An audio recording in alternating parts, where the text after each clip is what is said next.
Bonsoir. Vous m'entendez bien? Alors, on va commencer par une petite question. Qui pense que les Français sont des râleurs? Ok, une bonne partie de la salle. Et maintenant, qui est français? Je vous préviens, je ne fais pas partie du service de l'immigration, donc vous pouvez tous lever la main. Ok, donc si je récapitule, presque toute la salle pense que les Français sont des râleurs, et presque toute la salle est française. Au moins, je sais que si vous râlez à la fin de mon talk, bon, je saurai pourquoi. En réalité, il n'y a pas besoin d'être français pour être un râleur. C'est un sport qui se pratique partout dans le monde. Et en fait, il se trouve que l'homme a une tendance naturelle à voir toujours le verre à moitié vide plutôt qu'à moitié plein. Alors si vous êtes un râleur vous-même, ou si vous connaissez quelqu'un qui l'est, écoutez attentivement ce qui va suivre, parce que je vais vous donner une technique pour toujours voir la vie du bon côté. Et cette technique s'appelle la bestitude. Mais avant cela, je vais vous demander tous, pendant 10 secondes à peu près, de sourire. Souriez à vos voisins. Et vous allez, voilà, vous pouvez sourire, vraiment. Et vous allez voir, ça va vous mettre dans de bonnes dispositions pour les minutes qui vont suivre. C'est bon, tout le monde a souri? Tant mieux. Parce qu'effectivement, quand on regarde les médias, c'est compliqué de sourire. Covid, réchauffement climatique, guerre, inflation, même Kim Kardashian et Kanye West divorcent. Mais où va le monde? Et tout ça matraqué en permanence dans nos têtes. Et évidemment, ça vient rajouter un peu de ce biais confirmation naturel que nous avons. Et finalement, les peurs s'accumulent au lieu de se succéder. Tout nous pousse à croire que tout va mal. Tout nous pousse à être dans la déprime la plus totale. Tout nous pousse à aller vers cette issue fatale. Et ça, pas qu'en France, partout dans le monde. Il est donc important, il est urgent de comprendre que finalement nos vies ne dépendent pas tant des événements extérieurs, mais plutôt de l'attitude que nous avons face à elles. Et une des premières attitudes à avoir, c'est véritablement de regarder les choses factuellement. Dans le livre Factfulness, on peut comprendre que finalement, quand on regarde d'un point de vue macro, le monde ne s'est jamais senti aussi mieux qu'aujourd'hui, si on met le réchauffement climatique de côté, évidemment. Et cette année marque le 10e anniversaire du rapport sur le bonheur dans le monde. Et contre toute attente, il se trouve que finalement, l'année dernière a été une année très heureuse. Même les Français ont été les plus heureux, enfin été plus heureux que d'habitude. C'est pour vous dire. Peut-être avons-nous compris que finalement, nos petits tracas du quotidien n'étaient pas si importants. En fait, l'année dernière, il y a eu une véritable pandémie de bienveillance. Alors si nous profitions de cette pandémie pour changer un peu notre regard sur la vie, si nous profitions de ce moment pour changer et de le faire délibérément, pour pouvoir regarder le verre à moitié plein et ainsi vivre une vie pleinement épanouie. Et si nous passions tout simplement en mode bestitude? Pour moi, l'une des personnes qui représente le plus la bestitude, c'est Barack Obama. Il connaît ses émotions, il peut rire, il peut pleurer, s'agacer. Non seulement il connaît ses émotions, mais en plus, il les maîtrise. Il n'a pas peur et il n'essaye pas de les refouler. Et tout président des États-Unis qu'il fut, il reste accessible. Et il est doté d'une grande intelligence émotionnelle. Alors, si tout le monde ne peut pas être président, quoique, tout le monde peut adopter la bestitude dans sa vie au quotidien. Alors, vous allez me dire, oui, ok, d'accord, mais c'est quoi cette fameuse bestitude? Eh bien, c'est relativement simple. La bestitude est une manière de se tenir et de se comporter, correspondant à une disposition psychologique positive qui va vous permettre de toujours vous présenter souriant, confiant et bienveillant. La bestitude est une philosophie qui peut s'appliquer à tout le monde, quel que soit votre revenu ou votre niveau social, vos habitudes ou encore votre niveau d'éducation.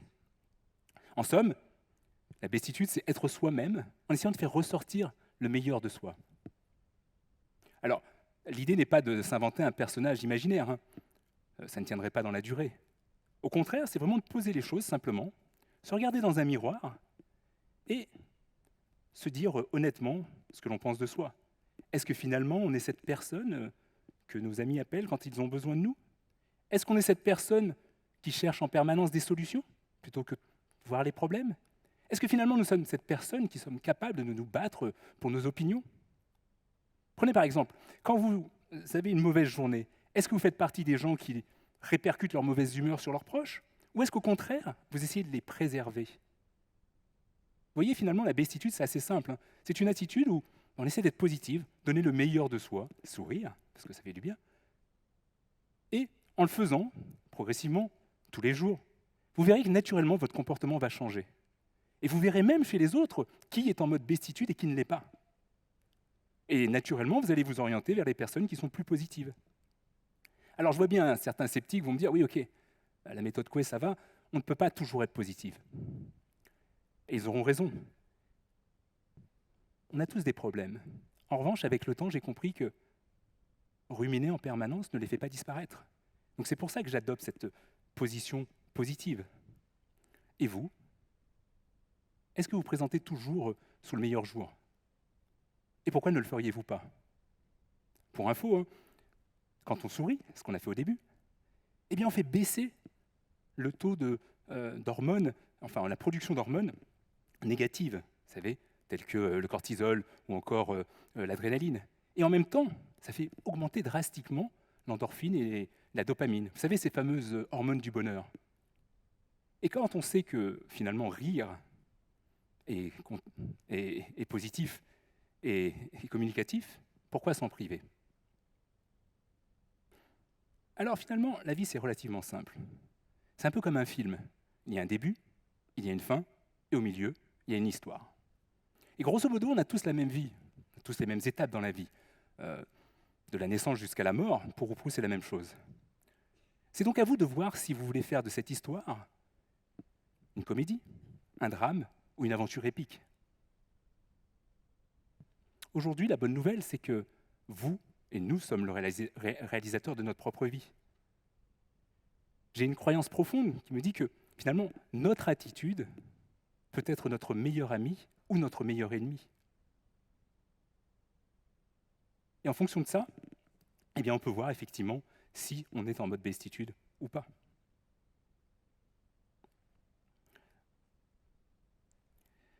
En fait, vous n'êtes pas obligé de me croire, évidemment.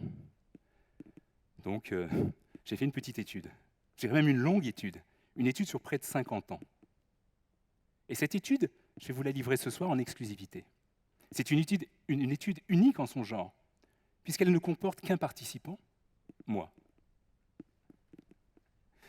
Alors, je vais vous faire passer rapidement les étapes de cette étude, mais juste avant, je vais vous donner la conclusion. Vivre de façon positive vous apportera une vie plus épanouie. Simple. Je répète, vivre de façon positive vous apportera une vie plus épanouie. Basique. Allez, on y va. Donc à ma naissance, je nais dans une île, comme vous voyez, où les gens rêvent de partir en vacances. Et au bout d'un an, j'atterris, comme beaucoup d'enfants d'ouvriers, dans une cité HLM en région parisienne. Pas de chance, je ne suis pas né sous la bonne étoile. Entre 5 et 10 ans, je me rends compte progressivement que ma couleur de peau, mon prénom, mes origines sociales, mon handicap à l'œil et les goûts vestimentaires de ma mère ne vont pas m'aider dans la vie. Chaque jour, mes petits camarades en classe se moquent de moi. Et chaque nuit, dans ma chambre, je pleure en me demandant pourquoi. Alors j'ai beau essayer de leur faire changer leur regard sur moi, mais ils sont trop nombreux, trop narquois. Je me retourne donc vers la seule chose que je peux éventuellement modifier, ma propre perception de moi. Et là, je me dis que moi aussi, j'ai le droit de vivre heureux. Aujourd'hui, pas demain. Qu'il est donc maintenant temps de prendre en main mon destin. Alors, entre 10 ans et 20 ans, déterminé à battre tout type de déterminisme, je rencontre quelques succès. Je saute une classe, ça gonfle mon estime de moi, et ça c'est classe. Je remporte un certain nombre de compétitions, je découvre l'excellence, je deviens... j'aime le dépassement de moi, et je dis stop à la victimisation. Je rencontre ma première copine, et petit à petit, je perds ma timidité, ma virginité avec ma voisine. Et pendant cette période d'adolescence, je me rends compte aussi de quelque chose, c'est que finalement l'amour fait mal, surtout quand il est unilatéral. Je me rends compte aussi que j'ai beau être né en France, mais que je ne serai jamais français dans les yeux des personnes étriquées. Je me rends compte aussi que gagner des médailles, c'est bien, mais qu'il faut que je continue à apprendre si je ne veux pas rester sur le bord du chemin. Alors, un jour, tout s'arrête à 19 ans. La mort cogne à la porte, ou plutôt à la fenêtre. Pneumonie, septicémie, et plein d'autres termes que je n'ai pas bien compris, me plongent pendant 10 jours dans le coma. À mon réveil, une trachéotomie m'empêche de parler. Des tuyaux dans les poumons m'empêchent de respirer. J'ai tellement mal que je n'ai plus qu'une seule envie. Fermer les yeux et dire au revoir à la vie. Et là, je pense à mon petit frère, Joachim. Pour lui, je suis un héros. Et je me dis que je ne peux pas perdre cette guerre. Je pense aussi à ma mère, qui va venir me voir demain pour son anniversaire. Et il est clair que je ne capitulerai pas face à cet adversaire. Et enfin, je pense à moi et à tout ce que j'ai vécu jusque-là. Et il est hors de question que je baisse les bras. Alors, d'un coup, je demande aux infirmiers de me sortir de mon lit, de m'habiller dignement, de me mettre assis, pour montrer à ma mère et à mes amis que je vais me battre, pour montrer à mon père, qui aime utiliser le sourire pour combattre. Et c'est ce jour précis de ma vie que j'ai compris que la bestitude m'aidera toujours à vivre épanoui. À 26 ans, je gagne beaucoup d'argent, mais je flambe tout rapidement et un peu bêtement. Et évidemment, quand on n'en a pas eu avant, on n'a pas forcément l'attitude d'un gérant. Mais finalement, avec ou sans argent, ce qui reste constant, c'est que la police continue à me contrôler aussi fréquemment. Et dans la vie du travail, le monde du travail, ce n'est pas plus réjouissant. Je comprends que, à qualité égale, celui qui est normal me passera toujours devant. Ma vue baisse, j'ai quelques maladies, quelques accidents, mais finalement, j'ai plus de vie qu'un chat et ça en devient marrant. Et alors que j'avais prêté serment pour la vie, eh bien, je divorce pour être... Le divorce, c'est toujours un peu compliqué. Je divorce pour ne pas vieillir prématurément. Alors, la moralité de cette décennie, c'est qu'il y a des hauts et des bas dans la vie. Et la vie vous réserve des surprises parfois. À 35 ans, de jumeaux, je deviens papa. D'un enfant, je passe directement à 3. Mais la vie est bien faite, je peux me préparer pendant 9 mois. Sauf que, pressé de me voir, il débarque en grand préma. Dans la salle de réanimation, je me souviens de l'humour de mon papa et je dis à mon fils Rodrigue, tu verras, ça ira. Avec toute notre énergie positive, il s'en sortira. Ils s'en sortiront. Et, en effet, Amaury et Alexandre s'en sont sortis. En revanche, je ne comprends pas pourquoi l'un voit toujours le verre à moitié vide et l'autre est toujours aussi intrépide. Comment deux êtres qui sont nés en même temps peuvent être à tel point si différents? Pour comprendre, à 40 ans, je lis tous les livres sur la pensée positive. J'entame même au niveau européen une grande initiative. J'entreprends de démontrer que la bestitude peut s'appliquer aussi bien dans la vie d'entreprise que dans sa vie perso. Bingo! Les employés épanouis sont plus productifs au boulot. Parce que toute ma vie, toute ma carrière, j'ai vu des gens se perdre. Beaucoup de personnes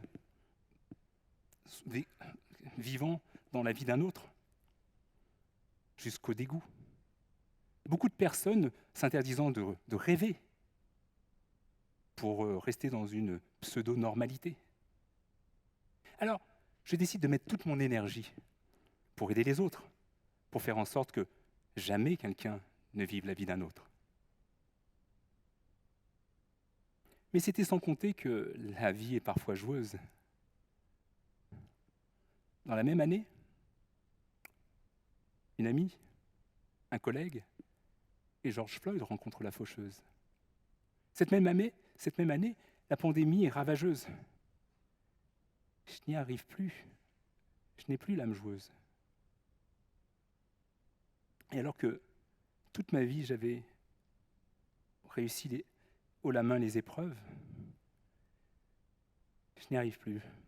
Je me sens inutile, incapable de dire balle neuve. À 46 ans, fatigué de ce monde injuste qui m'entoure, je m'effondre. Désabusé, chaque jour, chaque nuit, je passe mon temps à me morfondre. Alors je me dis comme à 6 ans que la vie est cruelle. Et comme à 19 ans, je me dis que c'est sans doute pour ça qu'elle est plus belle. Alors, je me dis que je ne vais pas craquer maintenant. C'est vraiment pas le moment. Non, je craquerai pas. Je craquerai pas. Je craquerai pas. J'ai encore tellement de choses à faire, tellement de belles choses à vivre. Je suis à peine à la moitié de la quête que j'avais entrepris de poursuivre. Aider tant de gens, ma famille, mes amis, les amis de ma famille, aider un maximum de personnes à vivre complètement épanouies. Alors, une fois encore, je décide de changer d'attitude et une nouvelle fois, je fais appel à la bestitude. Si je partage avec vous ces quelques vers, c'est que finalement la vie c'est comme un verre, à moitié vide, à moitié plein. On ne peut pas choisir son destin. Moi j'ai décidé de voir toujours la vie comme un verre à moitié plein. Et maintenant que je suis arrivé à la moitié de ma vie, entouré de ma famille, de mes amis, de ma compagne et de sa fille, je peux vous assurer que jusqu'à la fin de mes jours, j'appliquerai la bestitude encore et toujours. Voilà. Vous savez ce qu'est la bestitude? C'est une attitude simple et puissante pour voir la vie du bon côté et vivre pleinement épanoui. Avant de vous quitter, je voudrais remercier sincèrement toutes les personnes qui m'ont mis des coups dans ma vie. Vraiment. Grâce à elles, j'ai été plus fort.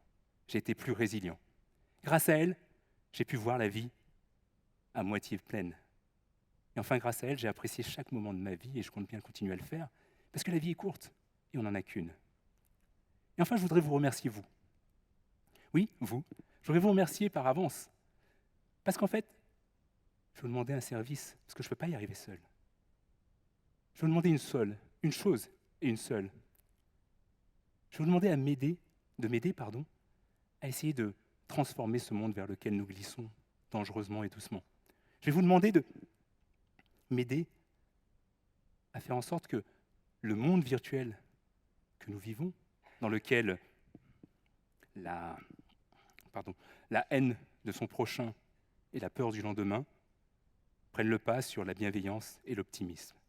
Alors, une chose, une seule, je vais vous demander dès ce soir, oui, d'envoyer un message à quelqu'un de votre entourage pour lui dire tout ce que vous pensez de bien. Je peux compter sur vous? Je peux compter sur vous? Ah, une dernière chose. N'oubliez pas à la fin de votre message de mettre #bestitude. Merci.